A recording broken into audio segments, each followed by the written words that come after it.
Welcome back, deep divers. We're tackling a topic that's been buzzing around the news lately, especially on the East Coast: police drones. Oh, yeah, it seems like every other day there's a new headline about them. Exactly. And it's got everyone asking, are we about to see cops patrolling the skies, with weapons? So you guys have been hitting us up asking for a deep dive to sort out the facts from, well, the fear-mongering. So we've pulled together a whole stack of research reports. We even dug up some declassified documents. But we're going deep on this one. Oh yeah, deep dive is right. We'll be looking at the tech itself, obviously, but also the legal side of things, the practical questions. And we even found some stuff on that really weird case from a few years back, the whole drone swarm mystery over Colorado and Nebraska. Remember that? Oh yeah, spooky stuff. Yeah. Okay, so before we get to the armed drone stuff, which is where everyone's mind jumps to, let's back up a sec. Drones are already changing how police operate, like worldwide.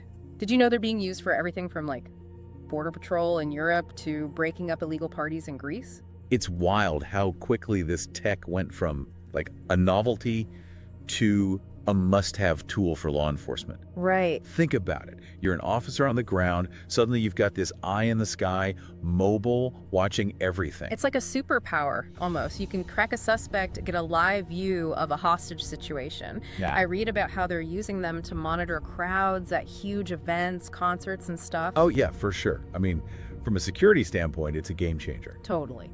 But that's where things get a little, well, that's what's got everyone on edge, right? Yeah, because it's not just about surveillance anymore. Some folks are talking about arming these drones. And that's where things get really tricky.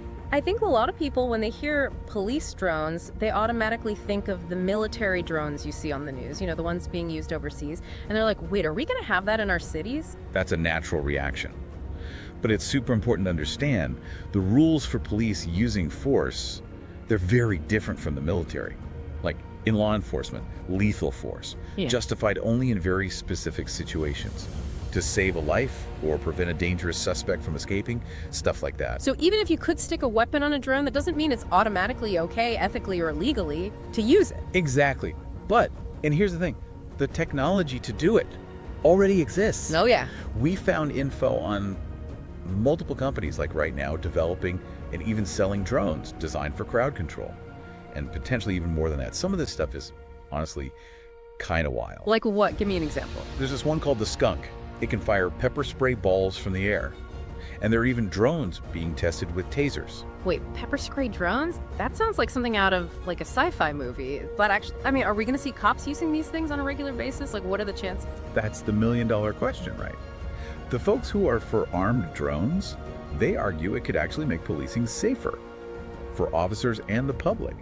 The thinking is it could de-escalate tense situations, reduce the need for, actual physical confrontations, and ultimately maybe even save lives. I can see the logic there, but couldn't it also lead to, an arms race kind of thing? Start with pepper spray, but then where does it stop? Suddenly every traffic stop has the potential to get way out of control. Exactly. And that's where the ethical side comes in big time. Our sources kept hitting on these 3 core principles for law enforcement when it comes to using force. Yeah. Necessity, proportionality, and precaution. Okay, break those down for me.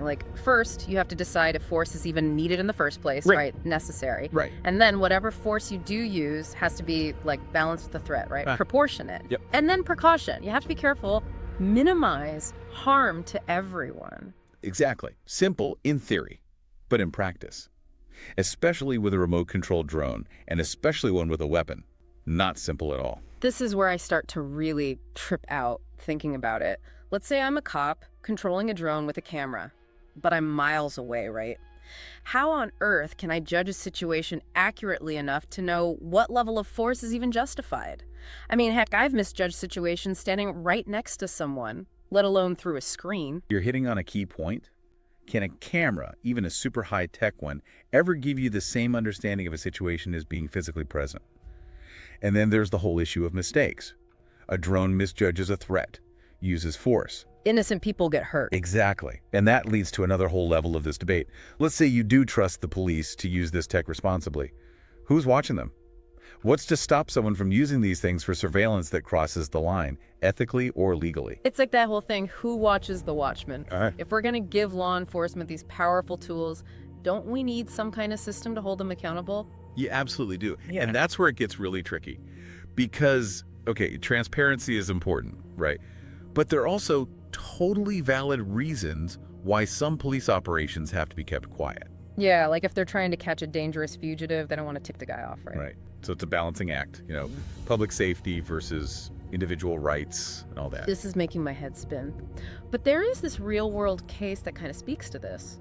Remember those unexplained drone swarms over Colorado and Nebraska a few years back? Oh, yeah. Big drones flying in formation for hours. Nobody knew who was behind them. Still gives me the chills thinking about it. It's like right out of the X-Files or something. What did your research tell you about that case? We got our hands on a bunch of internal FAA documents, Freedom of Information Act request. And get this, even the FAA was totally in the dark about these drones. Hold on. The agency that's supposed to be in charge of our airspace had no clue what was going on.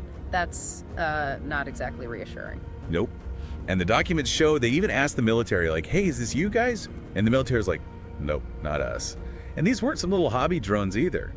Witnesses said they had, like, 6-foot wingspans. It's feet. Jeez. Flying in these complex patterns, staying up in the air for hours. That's nuts. So if it wasn't the military, it wasn't some government thing, who was it? Did they ever figure it out? Nope. And that's what makes it so creepy. But the details we do have, from the FAA docs, from witness statements, it raises some big questions about what's possible with this tech, even without weapons. Okay, now I'm getting freaked out. If a whole fleet of super drones can operate for weeks and nobody claims responsibility, does that mean we can't even control this stuff? It shows us there's a blind spot, right? Yeah. In our oversight. That's definitely worrying. But it also teaches us something important.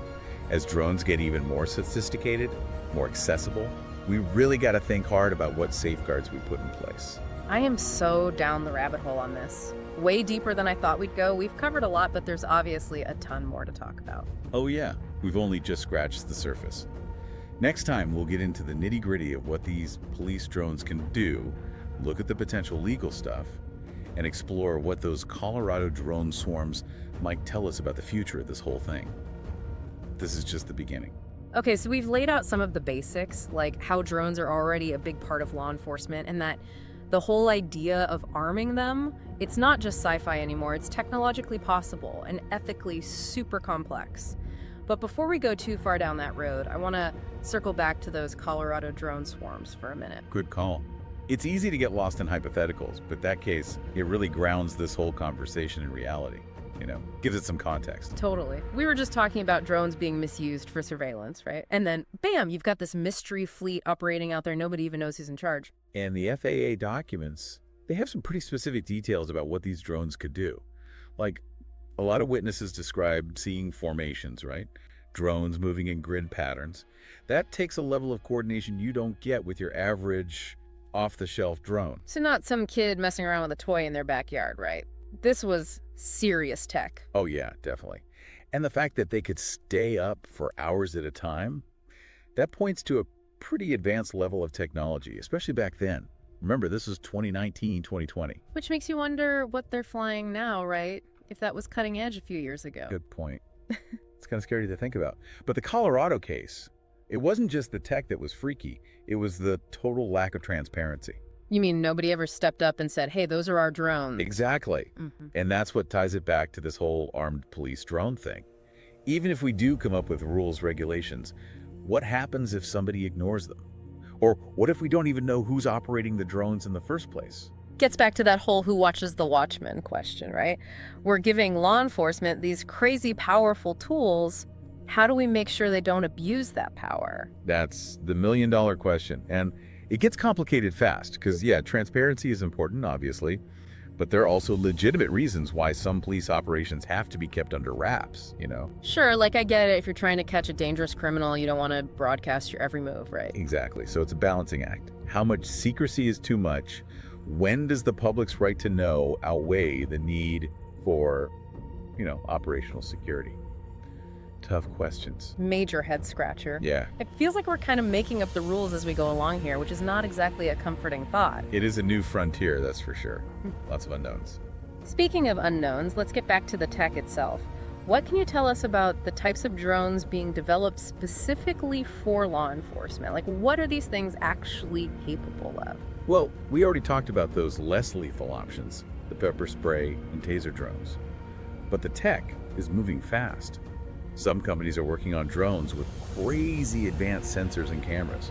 They can identify individuals in a crowd, track their movements. Some can even detect stuff like elevated heart rate or changes in body temperature. Wait, hold on. Drones that can see your heart rate? That sounds like something out of a dystopian novel. It's getting pretty wild, no doubt.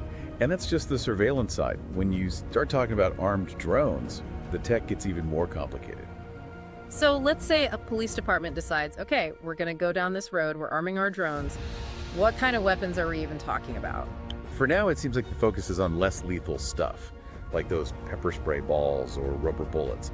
But there are definitely discussions happening about taser drones, delivering an electric shock from the air.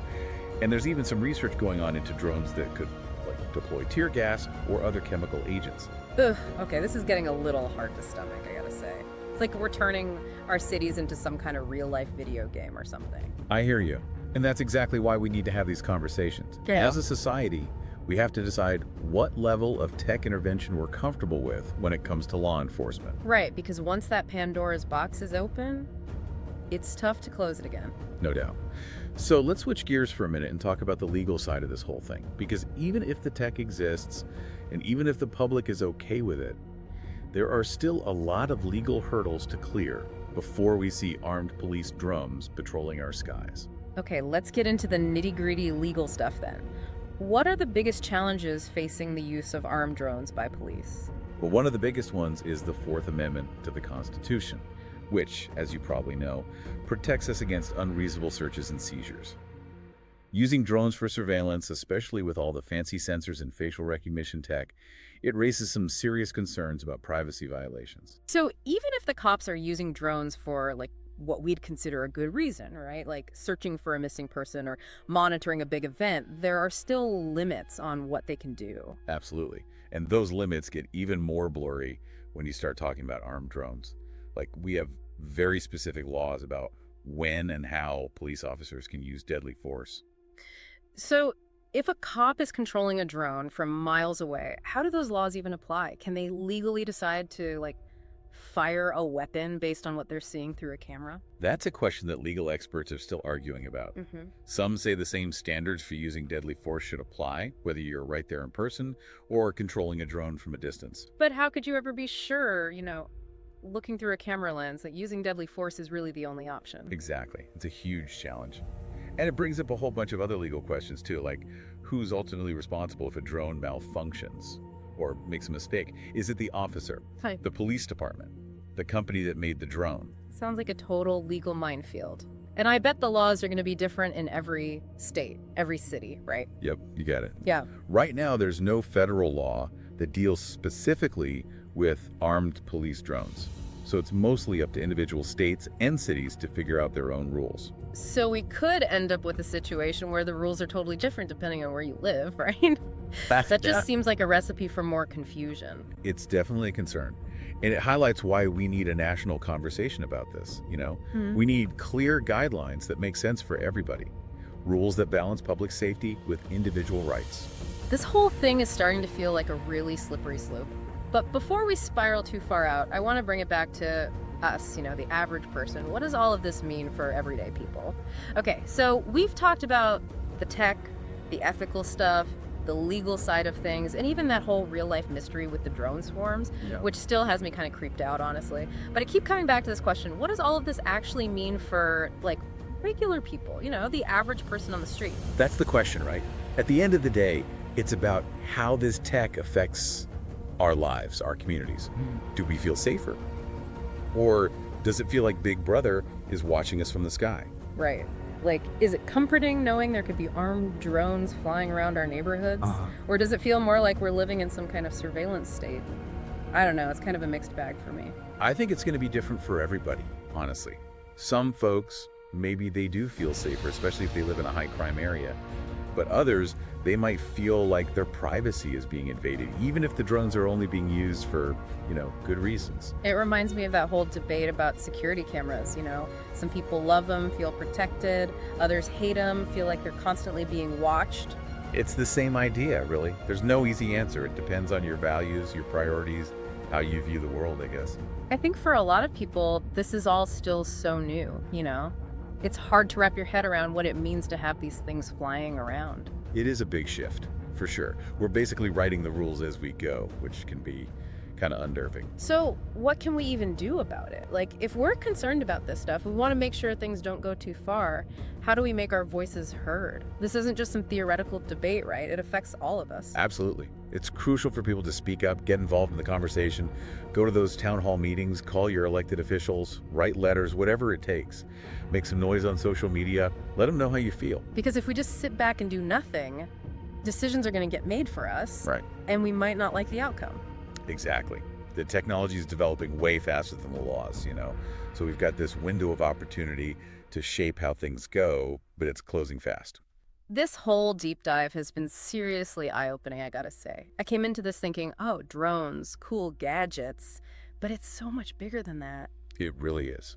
It's about technology, yeah, but it's also about law enforcement, ethics, and ultimately what kind of society we want to live in. No small potatoes. Well, I think we've given our listeners a lot to chew on. Any final thoughts before we wrap up? Just this, stay informed, stay involved, and don't be afraid to ask questions. We're all figuring this out together. Thanks for joining us for the deep dive, everyone. Until next time, stay curious, stay informed, and maybe keep an eye on the sky, but not in a creepy way. We'll catch you next time.